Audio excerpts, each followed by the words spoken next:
Former Secretary Gilbert Teodoro. Meron bang nagawa si Pangulong Arroyo na dapat niyang panagutan after her term? Yes or no?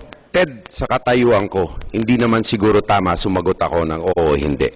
Kapartido ko ang ating Pangulo. Ngayon, lahat kami, katulad niya, nakabukas ang libro sa amin at kailangan humarap kung may nagawa. Isipin ninyo kung mag-participate ako, one way or the other sa paghahabla. Lalo na kay Pangulong Arroyo, kung mag-participate ako, sasabihin, ba't ka nagpa-participate? Baka lulutuin mo lang yung kaso. Pag hindi naman, sasabihin hindi mo gagawin ang katungkulan mo. Ang aking prinsipyo dito, pwedeng maghabla kahit sino na may tamang batayan at ako hindi dapat makialam. Let justice be done. Pwede naman magpapopular, Ted. Sasabihin ko, oo, para lang gamitin ang prevailing mood. Pero hindi ko po gagawin yon, Ted. Ating pong ulitin. So sa inyo po bang palagay may nagawa si Pangulong Arroyo Ted, na dapat nasa sa panagutan? taong bayan yon o hindi. Hindi ko masasagot yung tanong mo na may kredibilidad ako.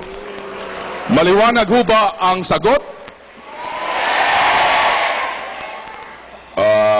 Sir, siguro po mas maganda kung konti pang paliwanag. Paano po nasa tao para mas maliwanag ika nga po?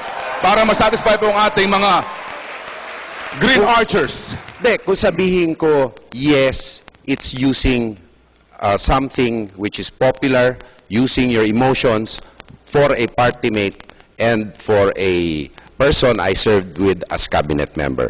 If I say no, then it's depriving myself of the objectivity I would need when I am president to deal with an issue before me. Thank you, sir. Thank you.